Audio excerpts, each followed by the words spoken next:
brother, what? Brubaker here. Okay, send him in. Hello, Sergeant. Ms. Davidson, nice to see you. This is Ione Redlin. Nice to meet you, ma'am. Would you like to have a seat? Thank you.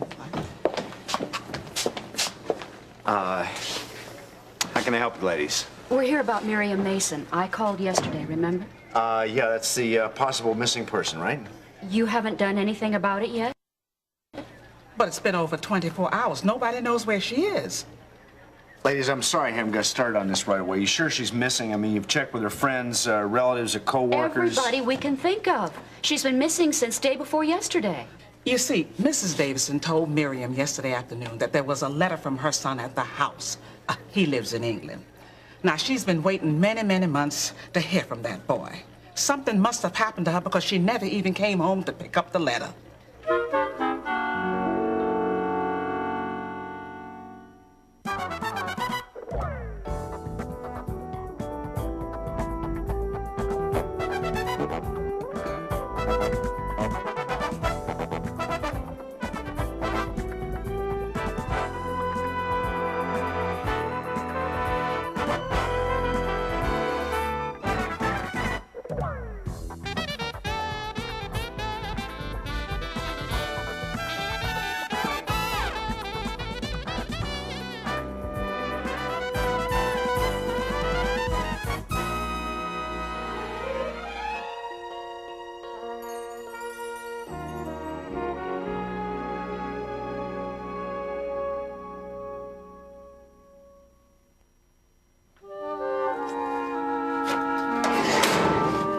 It's 2 whole nights she's been gone now. I mean, that's just not like her. I don't understand it. It's not like Miriam at all.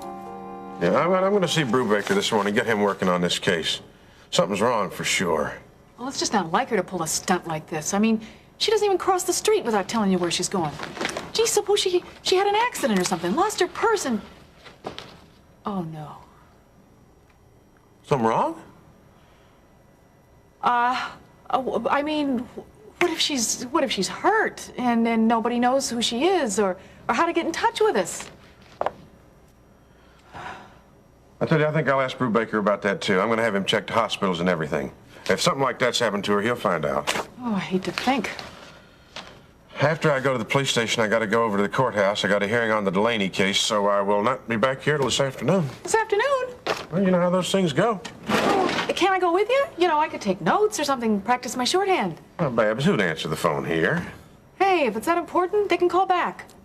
That's no way to run a law office. Gee, Harold, do you know how lonely it gets around here without you? Well, now, if something happens, you just call the police. Oh, sure. The cops wouldn't lift a finger to help me. You know how Brubaker's been. Yeah, well, okay, I'll tell you what I'll do. I've been looking for McCormick.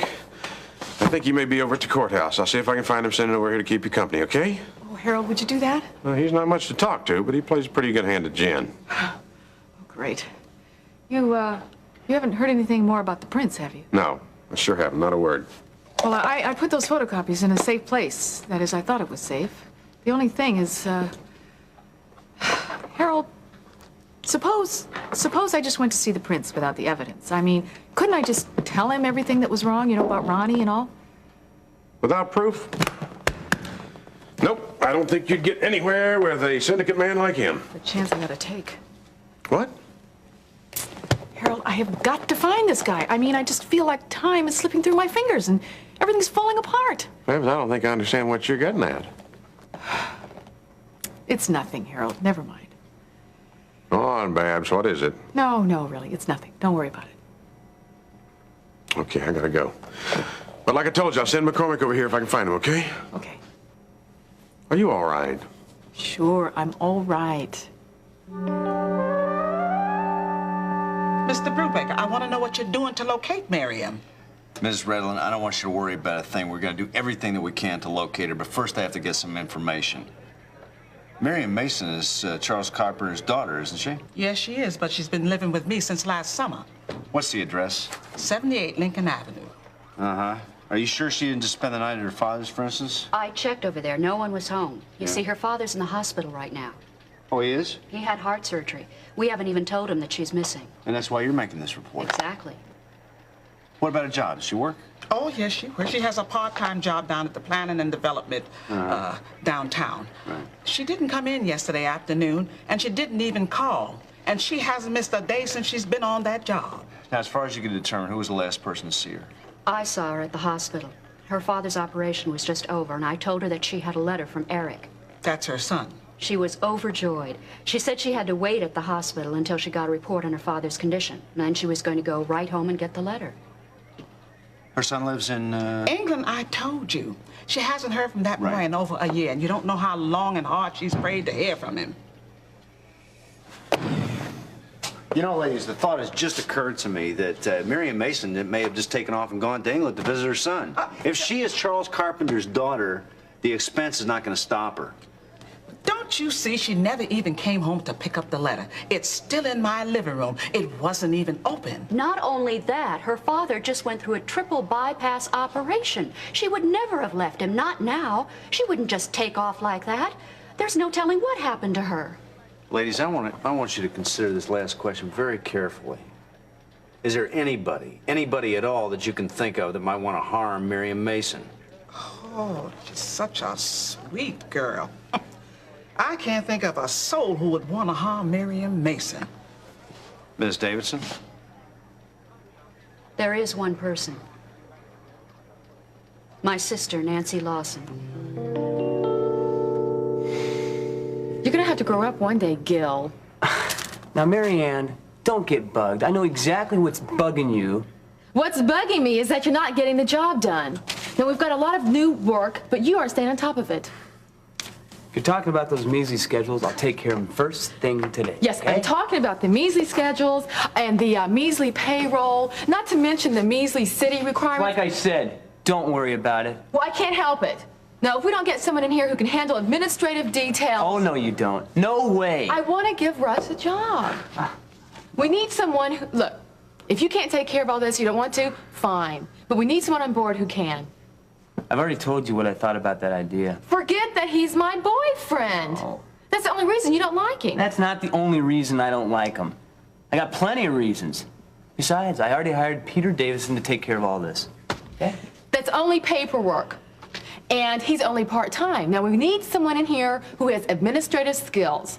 Russ has proven that he can work within a budget. He's good at cutting costs. Yeah, that's why they canned him at the hospital, huh? He was fired because of a personality conflict. It had nothing to do with his ability. Yeah, well, I'd want another opinion on that before I swallow it. Besides, he'd have a definite personality conflict with someone else here, too. It doesn't have to be that way. No, as long as I'm not around him. Gil, Russ got fired at the hospital because he went around acting like a big shot and didn't know what he was doing. I don't want someone like that around here, okay? that's funny. You know what? That describes you to a T. I don't want to hear any more about it, understand? He can help us out a lot around here. I thought I made myself clear. I will not hire Russ Weaver. End of discussion. Hey, it's getting late. You better hurry up. Well, I'm worried about you, Babs. Look, I'm sorry I ever brought it up. It's nothing. Okay, well, you won't be long for long. Get out of here, will you? Okay. Harold, are you sure that I wouldn't stand a chance with the prince without that evidence? Babs, I thought you told me you put those photocopies in a safe place.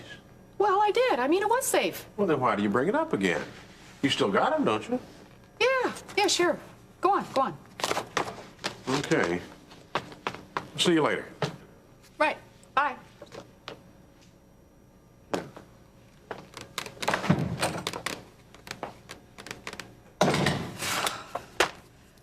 Got the proof, all right. I just don't know where it is, that's all. Oh, I thought Miriam's purse would be the safest place in the world to put that stuff. Whoever would have thought something like that would happen?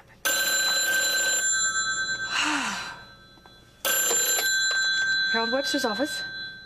Ramona! Oh, Ramona, it's so good to hear from you. What's up? Babs, look, I don't have much time, but I heard Ronnie talking to the prince, and he's staying at the King's Arms, room 214. I know it's not much. Not much. Oh, that's terrific. Well, I wish I knew more, but that's all I heard. Wow. Oh, Ramona, thanks so much. How can I ever repay you? Listen, I have to meet Ronnie. Don't forget, it's room 214. I'd better go. Bye-bye. Okay. Bye. King's Arms, room 214. Oh, brother, now what do I do? I gotta risk it, even if I don't have those copies. I may not get another chance to see this guy. If I don't do it right now, I've got to.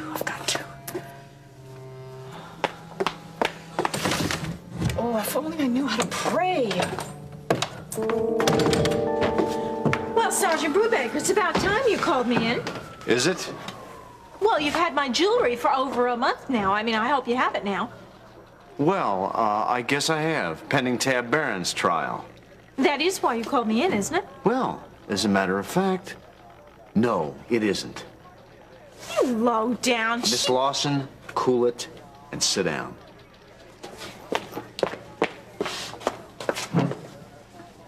I called you in here because something urgent has come up. Well, what could possibly be more urgent than me getting my jewelry back so I'd have some money to live off of? Miriam Mason has been reported missing. So what does that have to do with me? Nobody has seen her within the last 48 hours. Like I said, what does that have to do with me? Miss Lawson, I've been checking into the people who might have a reason to do harm to Miriam Mason, and your name's at the top of the list. Wait a minute. No, you're not going to pin this one on me. Come on, I mean, just because this crazy broad's flipped out and taken off somewhere. I mean, I warned Charles about this. The last time she did this, I was the one who tried to help her. Oh, really? By giving her an overdose of Seconal? What are you talking about? Somebody tried to kill that girl in the hospital. I went over the records this morning. We couldn't prove anything, but you were the prime suspect. She tried to kill herself. She's nuts. Somebody had to give her those pills, and all the evidence pointed to you. Well, have you checked all the loony bins? You know, Miriam could think she's Cleopatra or something like that. At best, she's got a very fragile grasp on reality. She used to be a drug addict, you know. Oh, really? Yes, really. You know, perhaps something happened. I mean, in that neighborhood where she lives, it's real easy to get drugs. You know, something could have happened with maybe a drug peddler, or perhaps she got some bad stuff, or it was something like that. You have any evidence that she started taking drugs again?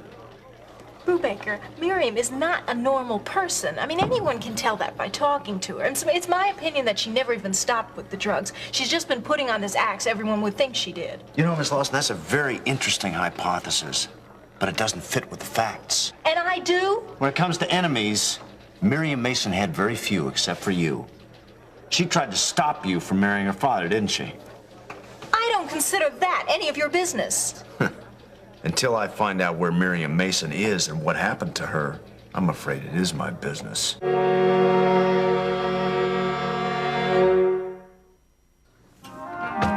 Okay, see you later. Gil, won't you at least look at Russ's resume? All 25 words of it? No, it's really very impressive. No. Gil, don't be so close-minded. You got your heart set on this, don't you? You know, you need your lover boy here all the time. I can just see you two. Oh, wouldn't you get a lot of work done? Well, I resent that. Hey, why else would you want him here? Look at his credentials. He could help us out a lot. Oh. Well, won't you at least consider him? Okay. Here. Makes you feel better, I'll consider him. Yeah, I've considered him. Forget it. Russ Weaver's not gonna work here. That's final.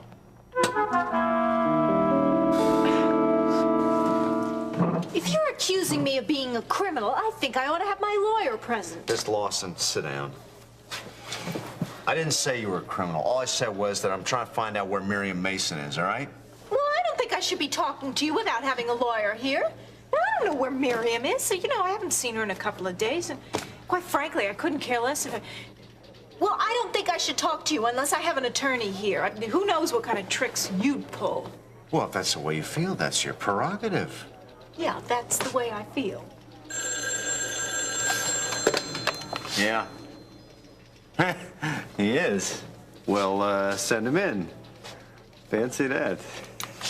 What's so funny? It's perfect timing. You asked for your attorney, here he is. I hate to tell you this, Sergeant, but I wouldn't have this buffoon represent me if he paid me.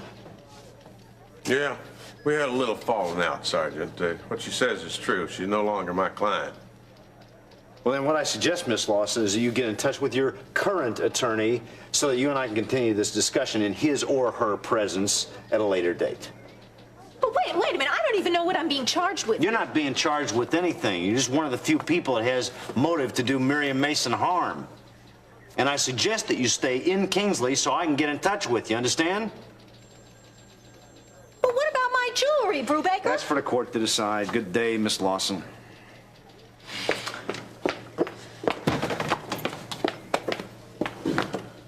You really think that Nancy had something to do with Miriam's disappearance? No, it's just suspicions. I haven't got any evidence. Well, it's a possibility. You got any leads as to where Miriam might be? No. Look, I just got started on this thing this morning. I'm worried about that girl, John. Doesn't look good. I know. I think I want to get my man McCormick on it. And you know him, don't you?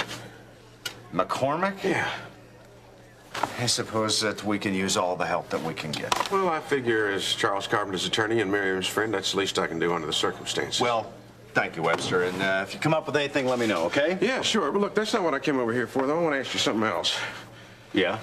Well, have you got any idea who this Prince might be? No, not yet. Look at that organization's tied up tighter than a drum. Nobody's talking. They probably know that what would happen to them if they did talk.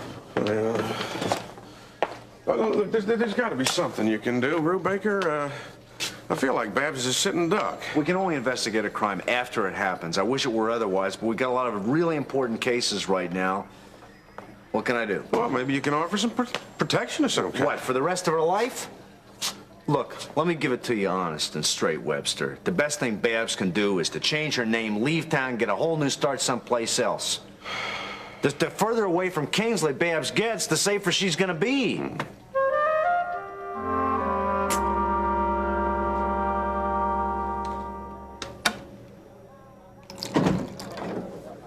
Well, good morning. How are you feeling today? Terrific. Better than I felt in a long time. Jack said the surgery went better than he expected. There's even a chance I may get out of here today. That's what he told me, too. I saw him this morning. When Jack Egan is pleased with your progress, you know he means it. He's not the type to hold anything back.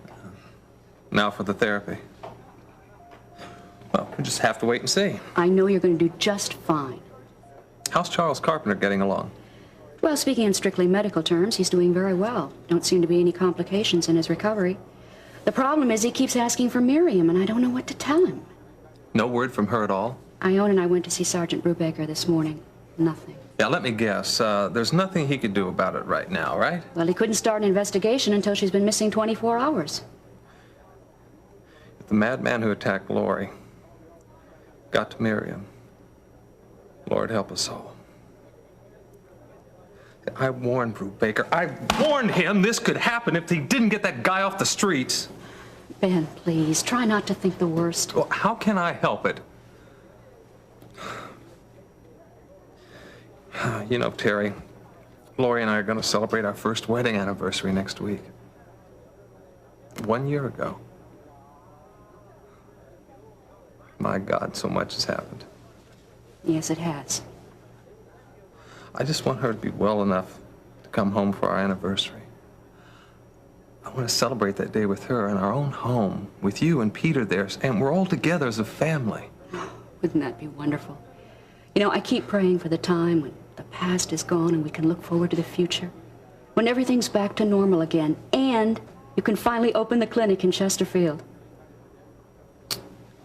Yeah, the clinic. Just think, everything's ready. I don't know, Terry. So much has happened. I mean, when I first thought about opening that clinic, I was going to do such great things. Ben, you still can. It seems so long ago. It's hard now to imagine that the dream can ever become a reality. I just don't know anymore, Terry. Don't give up now. You're too close. But it feels farther away than ever. It was a dream, Terry. Idealistic dream. that dream can become a reality someday, Ben. Someday soon. And Lori is going to come home too. Soon. You'll see.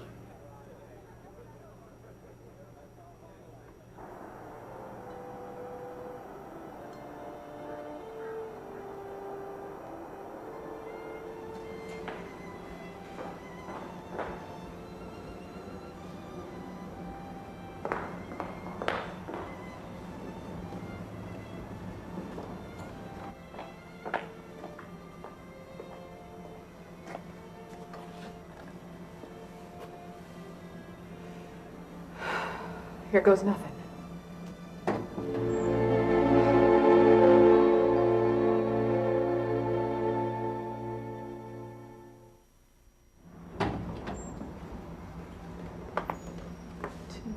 I used to know this place like the back of my hand.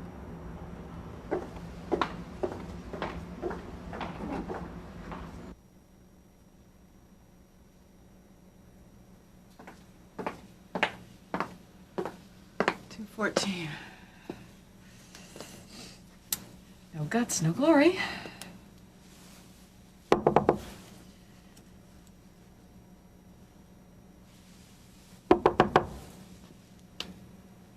Oh, great, nobody home.